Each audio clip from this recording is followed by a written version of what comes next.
Hello. For those of you who live in the United States, it is election day, and I don't want to talk about that or think about that.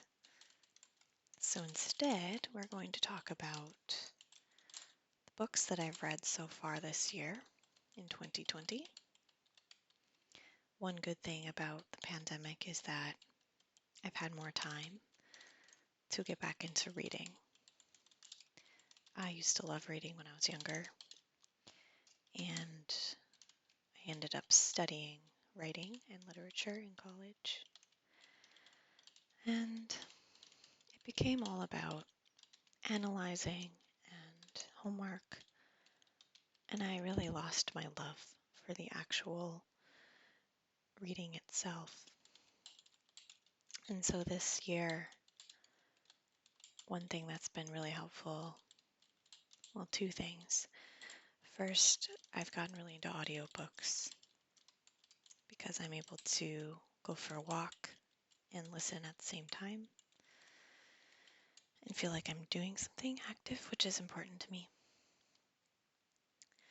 The other thing is that I have admitted to myself that sometimes I just want to read something fun. And so it's not all about scholarly works or learning. Sometimes it is, but sometimes I just read because something sounds fun or interesting or funny or scary. So I chose a really kind of random selection of books, and I'll be reading them. There's not a big, elaborate set of criteria for the rating. I will just be rating them based on whether I enjoyed reading them and how well I felt they executed their intentions. So if it's a more dry topic, I'm not going to lower their ranking because it was, too boring necessarily. I recognize some of these books were written for an audience that was not me. I'll take that into account. Okay, let's get started.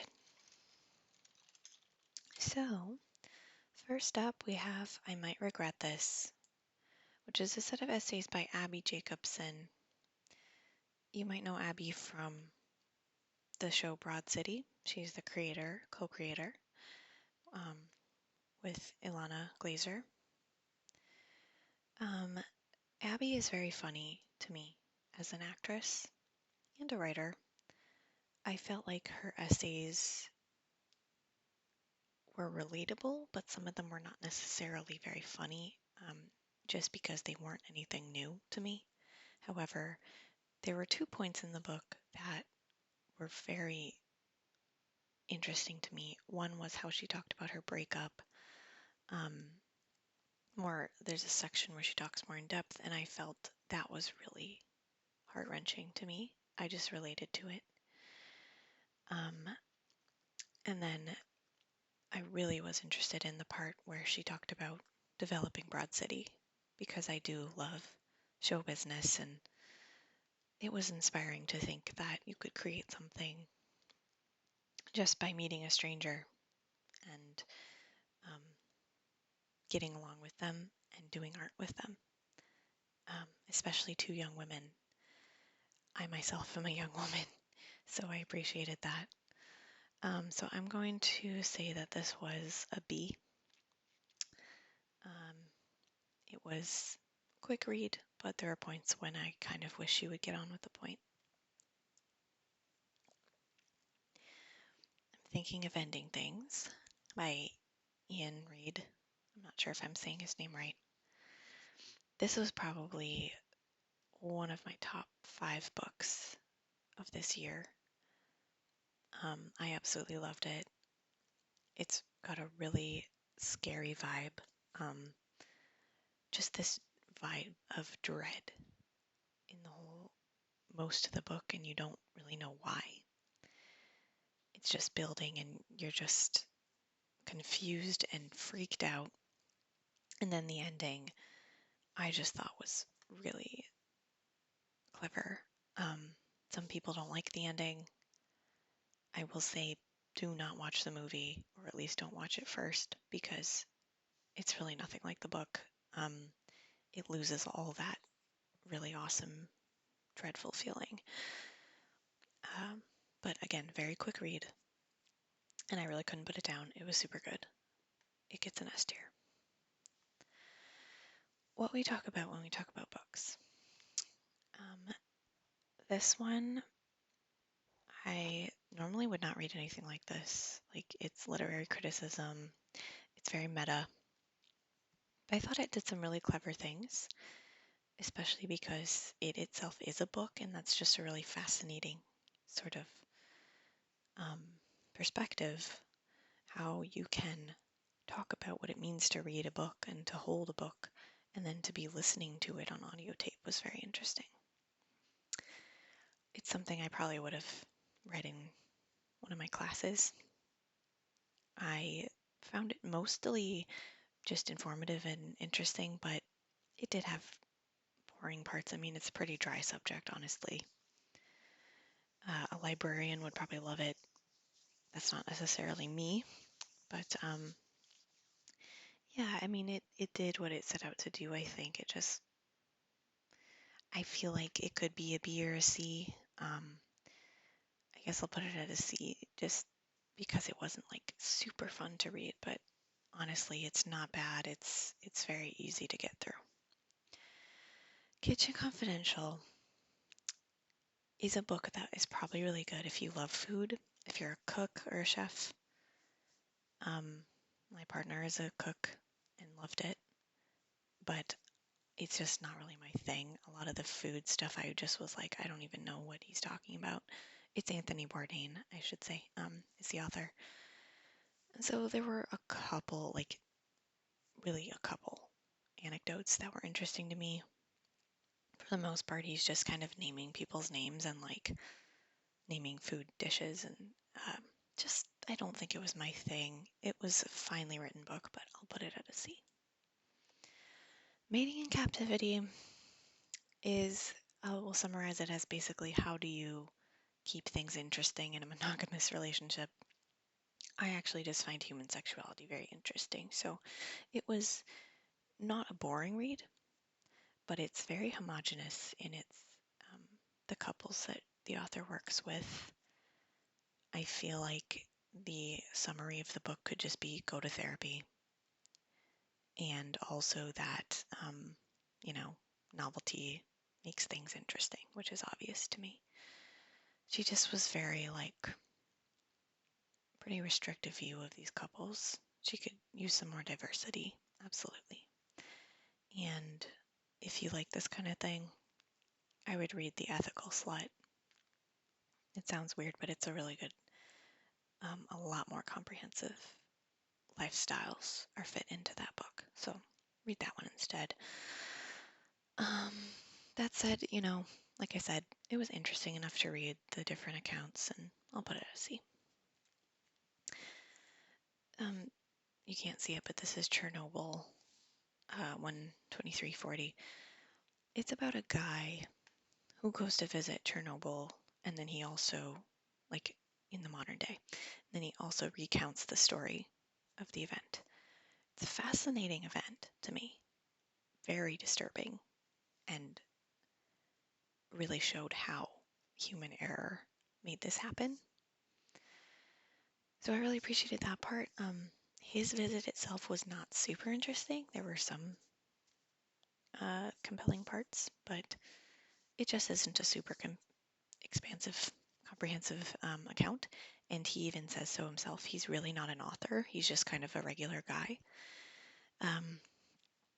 Easy to read. Yeah, it was good for me to have that knowledge, but probably put it at a C just for the writing itself. Okay, you guys are gonna hate me for this, but Darkly Dreaming Dexter is the first of the Dexter series, like the TV show. It's actually older than the show. of course, the show is based on the book. I did not like Dexter. I'm sorry. Interesting idea. I love reading about dark, dark characters, sociopaths.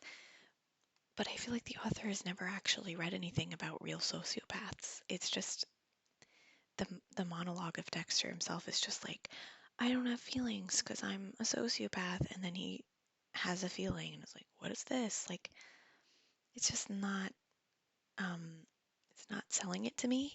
And then the rest of the characters are totally two-dimensional, unlikable. The plot wasn't even really that compelling somehow. Like, somehow he made a serial killer mystery just like, when is this going to be over? I don't care. It was, pretty quick to get through the audiobook. The author reads the audiobook and he does a good job. I was a little surprised by that, but I'm sorry, like, I feel like it has to be a D, and you know what? It fits the alliteration. Darkly Dreaming Dexter, you get a D. If you want a good sociopath book, well, I'll get to that one later. It's in here. Okay, Dracula. Yes, the Dracula.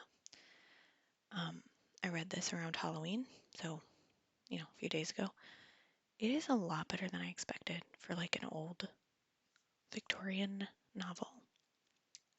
The first half is really exciting and really good creepy vibe, and Dracula is obviously such a fascinating, I guess I would say vampires in general I'm really interested in. I don't know why. I just think they're so alluring, and um, it's really cool to see how all those vampire myths, this was one of the first really mainstream selling of that myth. And, interesting,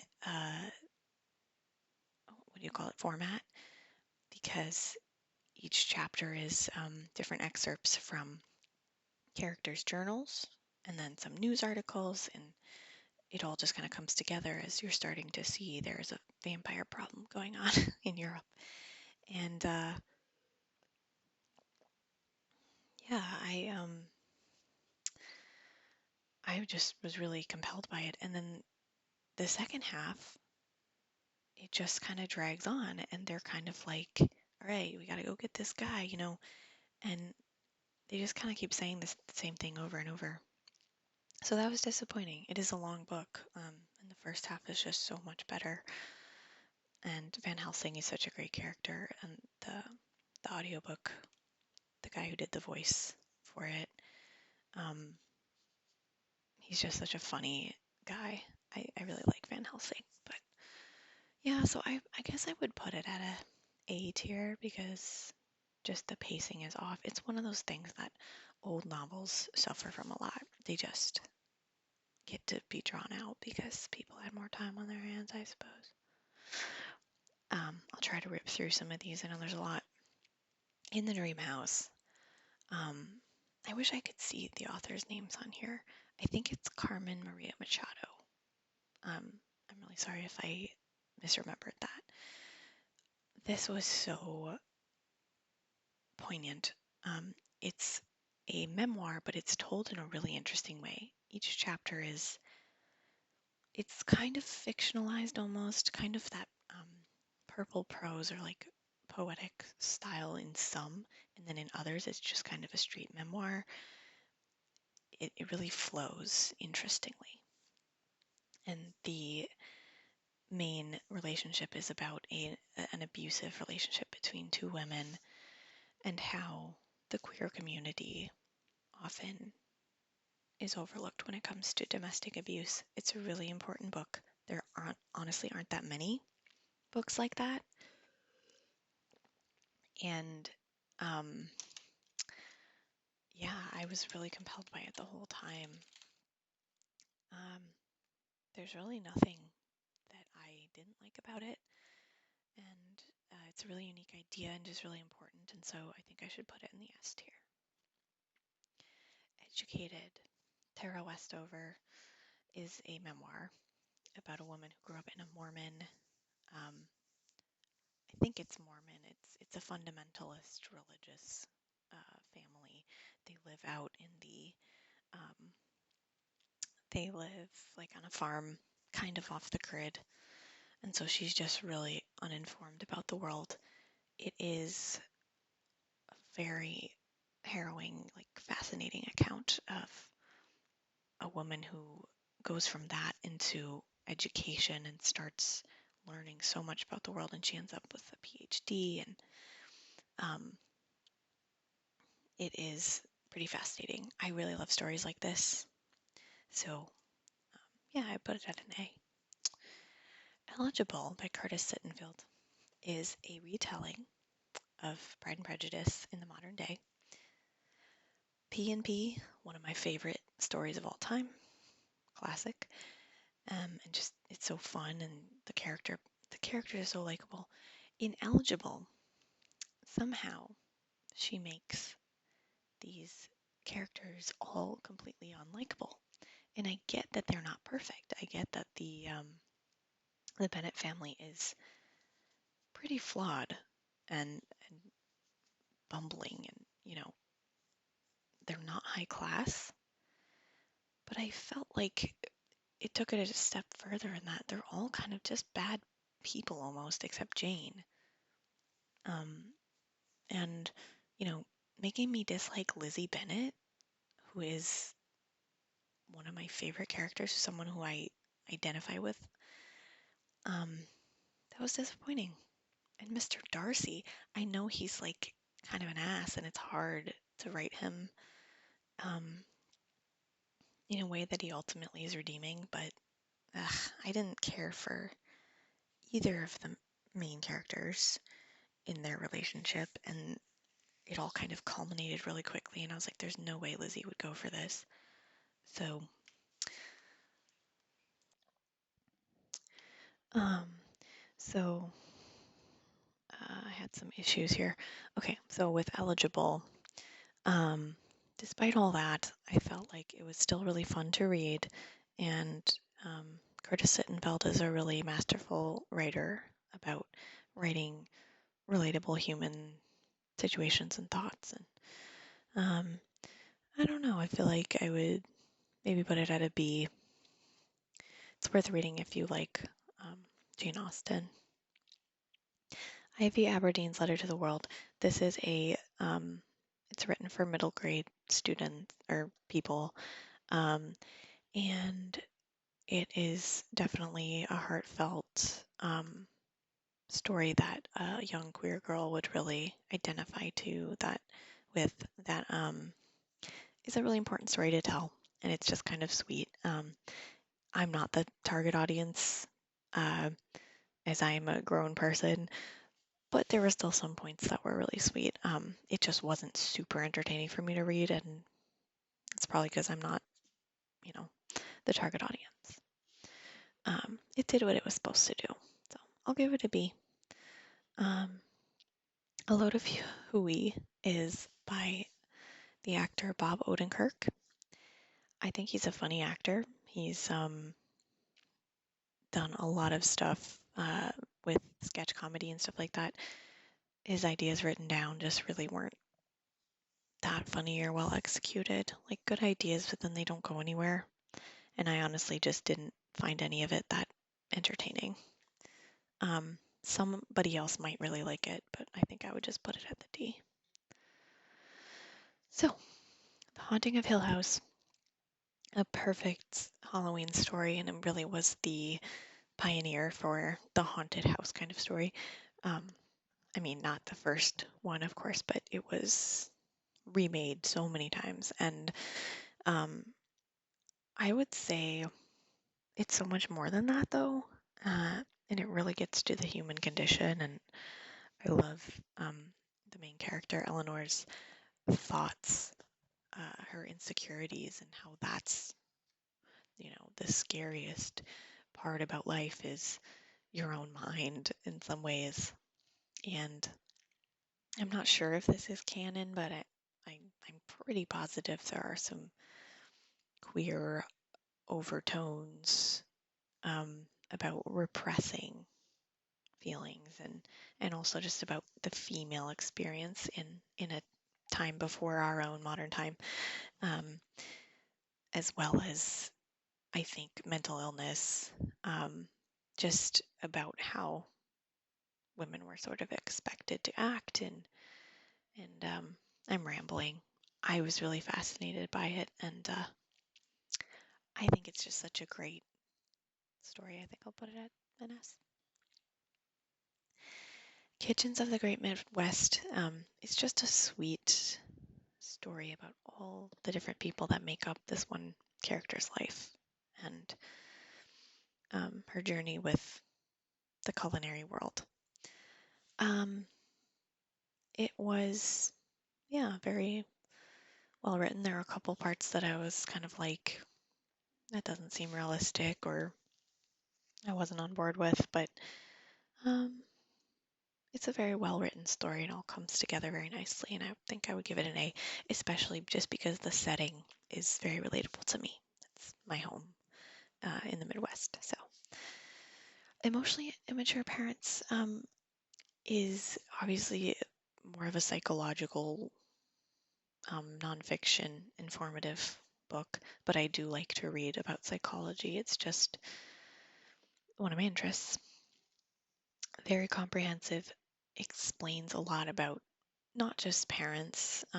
If you don't have parents that are emotionally mature, or that if you're not a parent yourself, you'll still find that there are people you know who are emotionally immature, meaning they can't manage their own emotions, they're not self-aware, and it's really, really helpful to understand and even to catch yourself where you might be emotionally mature in some scenarios. Um, yeah, I think it is definitely a great description of this type of person and phenomenon, and I would give it an A.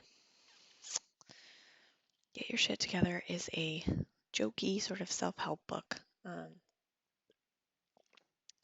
Self-help, I think, can be very general and kind of like self-righteous and ignores the plight of real people sometimes. But it was fun to read, and it had a couple of useful pieces. Um, I suppose I would give it a C, just kind of an average. It was okay. Insatiable by Meg Cabot, writer of Princess Diaries. This is like basically vampire trash. It's it's sort of fun to read in the way that trashy books are, and it's really kind of a parody of vampire books, of romance. It's trying to be the anti-vampire romance, but it still somehow embodies some of those things, and so it's cheesy. It's sometimes the writing is just like oof. It's fun enough to read, but I guess I wish it was even more fun. It's kind of in between where it was just kind of like, this is a little long for how bad it is. Um, Read it if you like, you know, vampire stuff, but I'll put it at a C. And let me be clear, I'm a big Twilight fan, so I totally get reading something that kind of sucks just because it's really fun to read. Um, Not as fun as Twilight, though. That may just be the nostalgia talking. The Grown Up is a short story by the author of Gone Girl. Um, it's it's okay. It's just not anything earth-shattering. John dies at the end. I totally loved. It is at times a bit edgelordy, but it was written over 10 years ago. Um, it's just really fun. It it plays off of horror, but it is quite funny, and really unique idea actually. Um, but it has some parts that are just kind of like, okay, we get it, you're trying to be weird. But I'd put it at an A because I really enjoyed it. Metamorphosis, Franz Kafka, of course. It is really short. It's more like a story or a novella about a man who turns into a bug. And I think it says a lot. Um, Society man, but it does have this very interesting allegory. Um, I kind of saw it as, I'm not sure if this is accurate, but I saw it as kind of how people have depression or maybe just are in poverty or in hard times and they become this burden on their family or they feel like a burden. And so I thought that was an interesting thing to explore in this way, but it kind of just ends. I don't know. It didn't do a whole lot for me. Um, and so I guess maybe I would just put it at a B. You can read someone else's more educated thoughts on it. I think, there's probably plenty of analysis about it. The Girl with Seven Names, Hyunseo Lee, I think. I know I'm not saying that right. She is a North Korean who fled the country. She actually lives in the States now, and it is super interesting story. She is like just a really interesting person. I'm fascinated by North Korea, and it's obviously somewhere I have not gone and probably will not ever go. So it's really cool I say cool it's not good. It is disturbing. So it's very interesting to learn about. Um, so yeah, I would definitely give this an A. Honestly, it might be an S. It's just like a really unique perspective. Less is sort of a fun, unique story of an author traveling the world because his ex is getting married and he's getting older. He's turning 50 and he's kind of down on himself and he's kind of just a bumbling sort of guy. And the writing is quite good. The plot is just not super fleshed out. Um, I'm just not super into like straight up literary, like no plot, let's just talk sort of things. And it I like that it is kind of lighthearted, though, even despite being more philosophical. I'd give it a B. Lost Connections, amazing book about depression. It's by Johan Hari. I really don't know if I'm saying his name right, but he is super well researched. This book kind of changed my life. Um, it gives such a multifaceted view to depression and the societal reasons for it. And it's much deeper than we often make it out to be with just, take some pills. It's a biological thing. And he doesn't say that's not the case. It's just it's much more complicated than that. And it's not really up to, it's not your fault if you're depressed. There's actually a lot of societal reasons. And he investigates how we could mend those. So I love this book, and I'll put it on an S. Modern Lovers, Emma Straub. Just kind of a slice of life about people in their, I don't know, 40s, going through their lives after they used to be in a band. One of them got famous and then actually passed away. And so they're all um, living their lives, and then they want to make a movie about the band. So that causes complication. It's it's a B. I don't have much to say about it. The Perfect Mother, Amy Malloy. Um, this was super fun mystery. It's a little bit dark. There's sort of a twist at the end that I suppose is believable. It was just fun to read. I mean, I would probably put it at an A, I guess. I just thought it was really compelling. And yeah, Nurture Shock is another psychology nonfiction about how we teach children growing up. It's so interesting, the books that I pick, because I don't have children. But I just find it, um, I've always been curious about how we learn, whether it's like how much is nature and how much is nurture. And so this was a really interesting book. Yeah, I mean, I'd probably just give it a B. I think it does what it set out to do. Orange is the New Black. Um, Very interesting.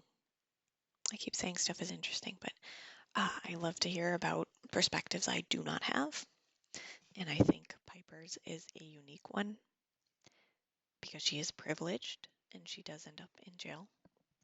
And um, she really does portray everyone in a real personal, humanized way.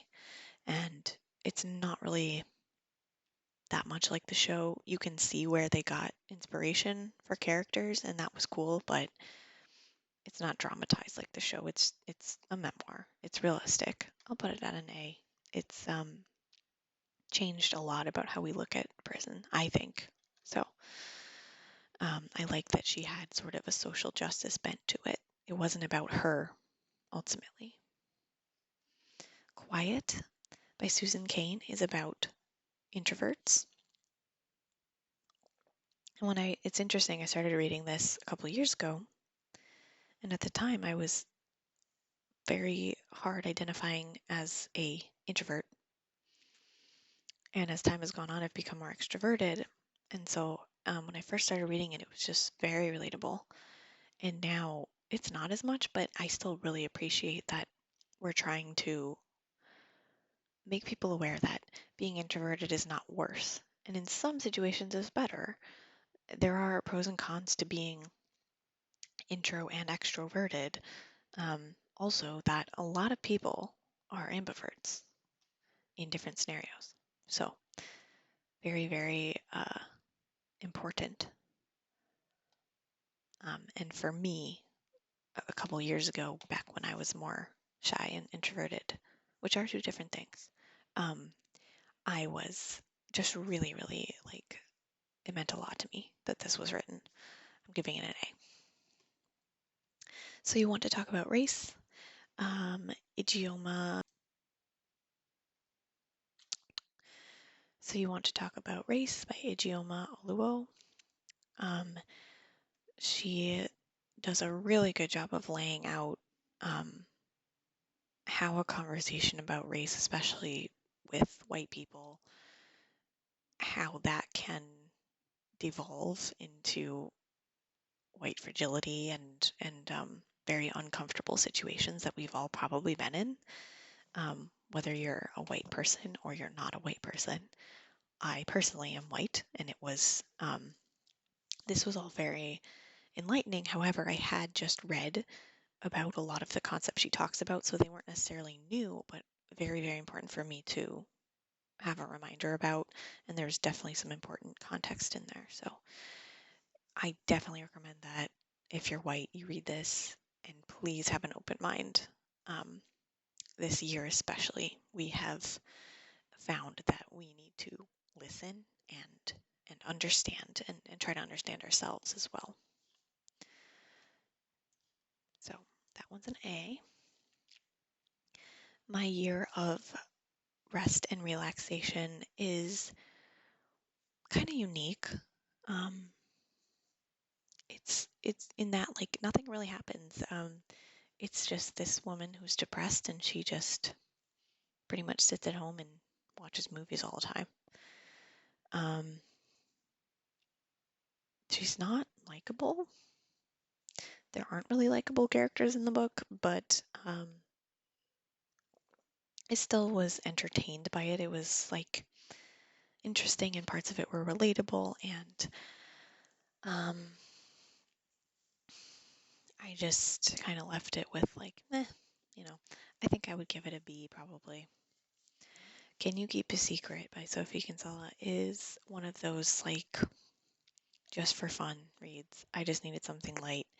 It's a rom-com, basically, and it was fun to read.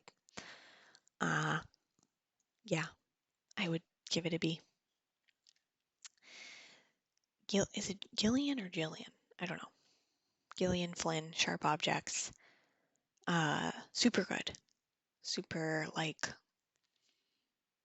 very dark. Kind of makes you feel just sick reading it, honestly. But it's a great story, and my only complaint is some of the characters are that, like, two-dimensional mystery character, background character thing. Some of it was a little cliche, I guess.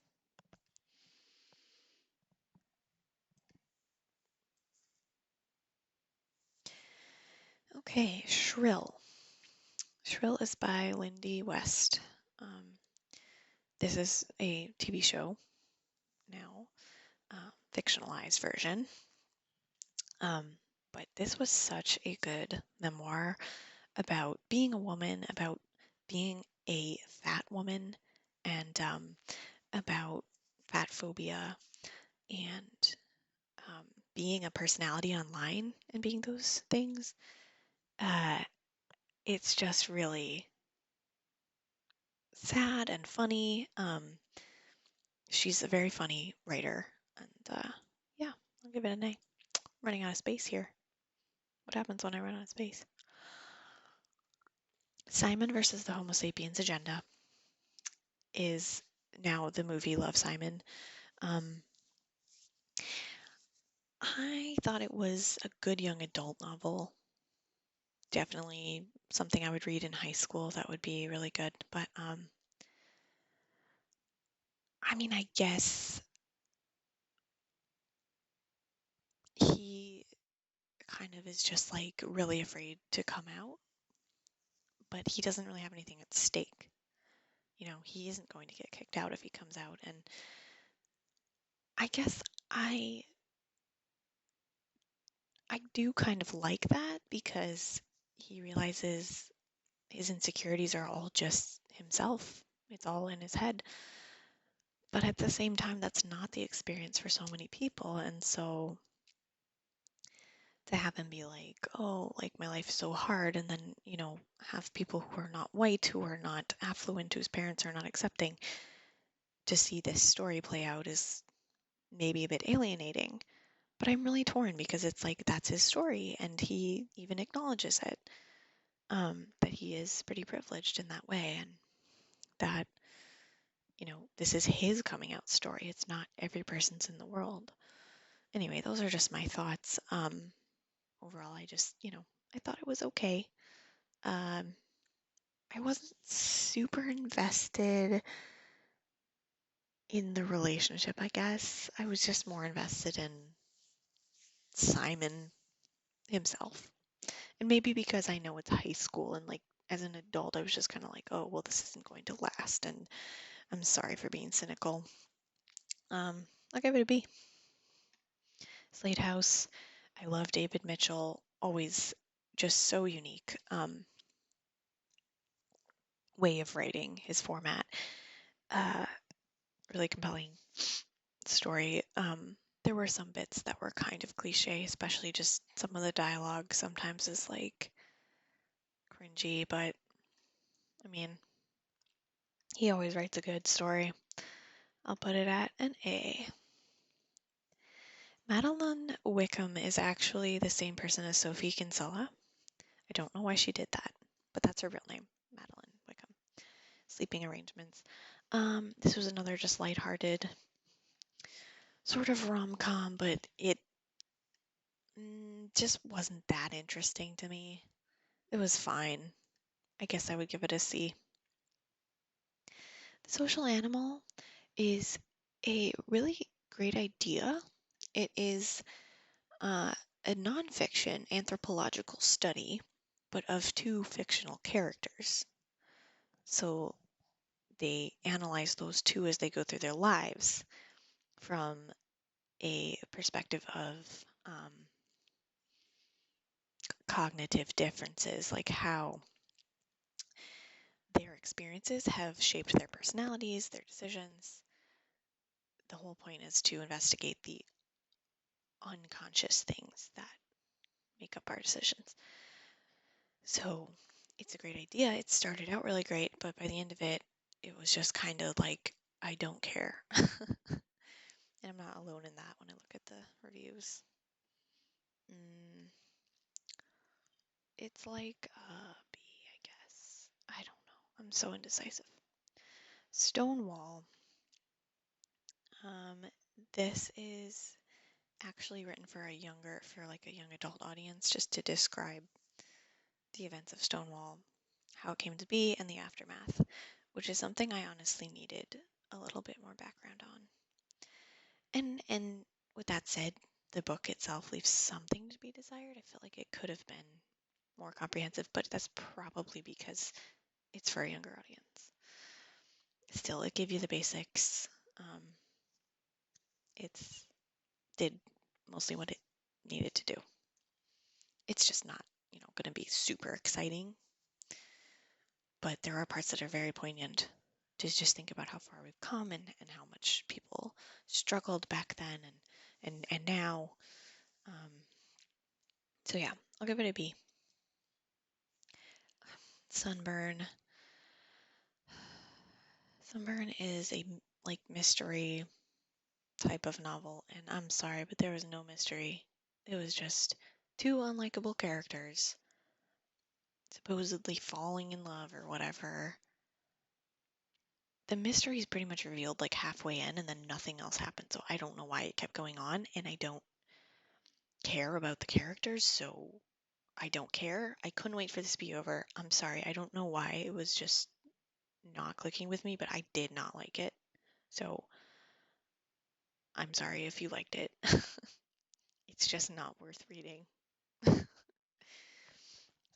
The Hate You Give is really, really good. It is kind of a young adult novel, but it's really important. It's about a young woman who sees her friend killed by the police, and then there's a whole protest afterwards. It's the Black Lives Matter movement, and based off of real events, of course. And so this was really just sometimes heart-wrenching and hard to get through. But at the same time, it keeps some lighthearted moments. It has a young person's real life, her family, her friends, how she relates to her white boyfriend, how she feels she lives in this dichotomy of living in a bad neighborhood and going to a rich school, and her rich uncle and his house and how different that neighborhood is, and really just nuanced young person's viewpoint of relations between police and the Black community and gang violence and all of that. Definitely worth reading. I think I'll give it an S because it's really important and still entertaining and enjoyable to read. Three Women. Lisa Taddeo is a real account, but fictionalized sort of three women and focused around their sexualities. I love that this is out there. It's important. Could have been done better, probably. Because they're not very diverse women. And also, how do I explain? It's really important to tell these stories. They all have some aspect of sexual assault or harassment, or having their autonomy taken from them, and that's important. But the way the book is framed is that it's a story about women's desire, and so I'm a little bit concerned that is that what we think women's desire is? I mean, that's a different book. If we want to talk about women's sexuality and their desires, that's great. That's awesome. But then we talk about three people who have been, like one of the one of the women is a high schooler who's having an affair with, or a relationship with her teacher. And that's really important because she looks at it as a romance at the time, and I can see why she would. I don't know what I'm saying. I want people to understand this isn't about just female desire. It's about how female desire is not given autonomy. But it was very fascinating to me. I think I would give it a B or an A. I guess I really enjoyed reading it, so I guess I'll give it an A. Life-Changing Magic of Tidying Up, you probably already know about. Very famous and popular. It really inspired me to clean out a ton of stuff in my house, and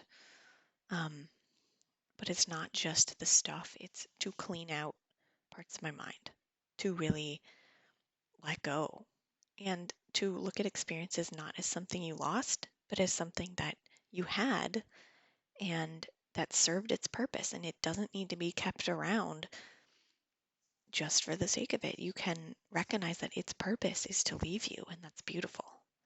I was really moved by that. It's not always possible for everyone to just get rid of their stuff. I think it is a little bit unrealistic, but I appreciate the sentiment. This is Leah Remini's book, Troublemaker. She is an actress and a ex-Scientologist, and she really gets at the heart of what is wrong with Scientology, which is a brave position to take because they will destroy your life.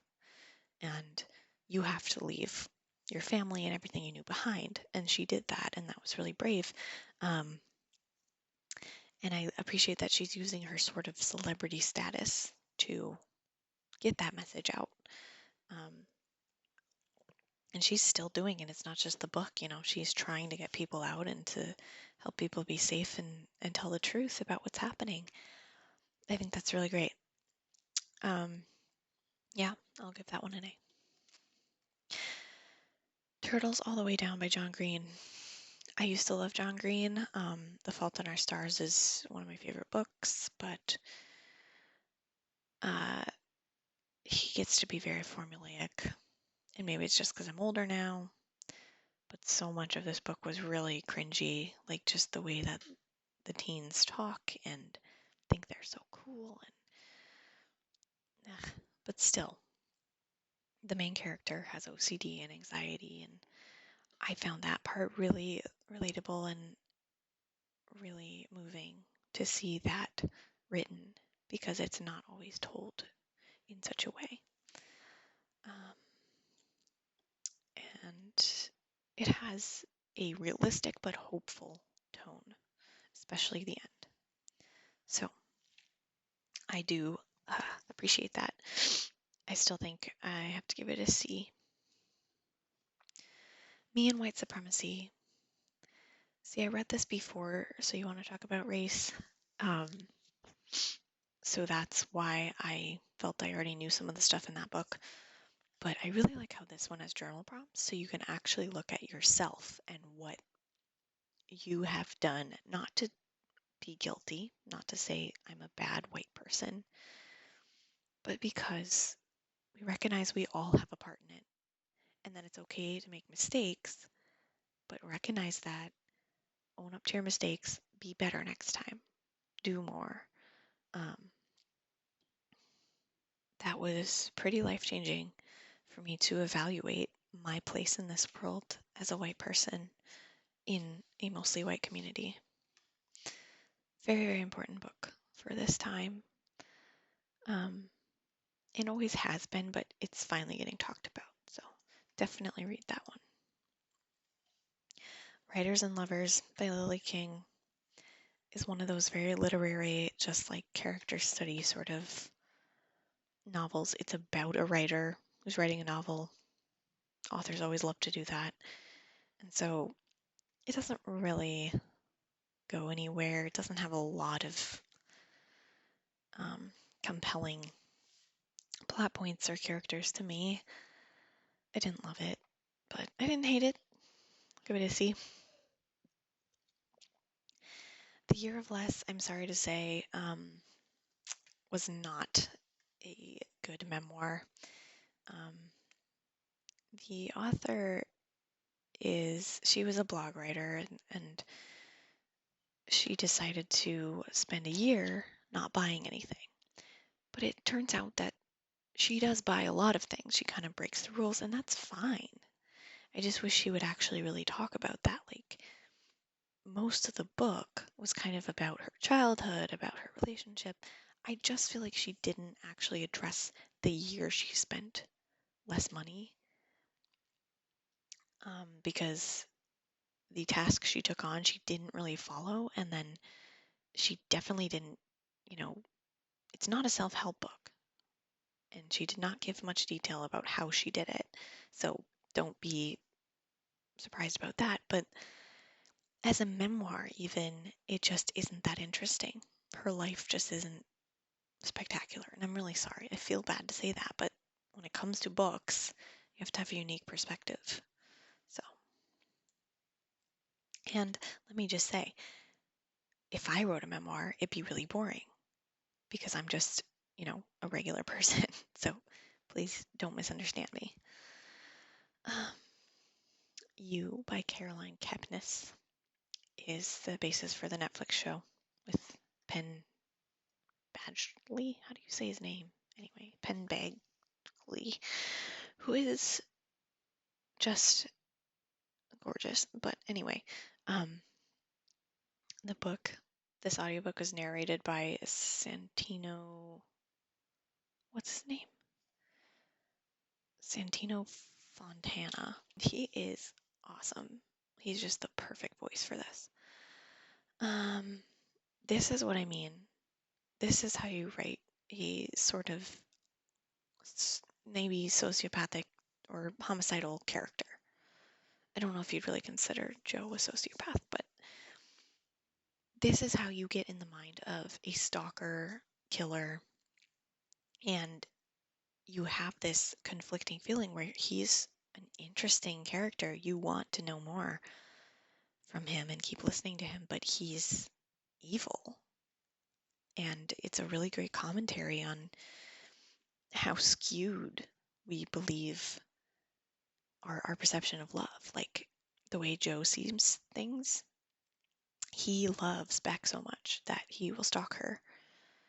And that's how a lot of media is. And I think that's a really good commentary that, like, this isn't okay, and we've somehow internalized that it is. So I don't think you're meant to think Joe is charming and that you're supposed to be in love with him. I think you really are supposed to be disturbed by it.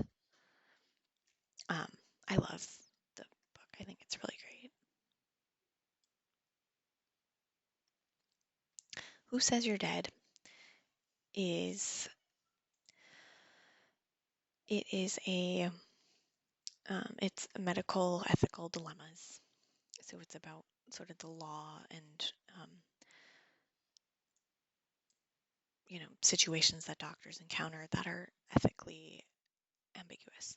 So a definitely interesting concept, and I just kind of wanted more from it. It's like at the end, it raises a lot of questions, doesn't really answer any of the questions. So, yeah, so that was just kind of my issue with it. It was all right. You Think It, I'll Say It is a collection of short stories by Curtis Sittenfeld. Again, like I said, I really like her as an author. She does a great job of showing realistic human experience, and that's what I love about her. The stories themselves are not plot heavy. Often I find short stories are just kind of like, okay, and what did I get from that? But these are good. Some of them kind of drag on though, so I'll give it a B. And there you have it.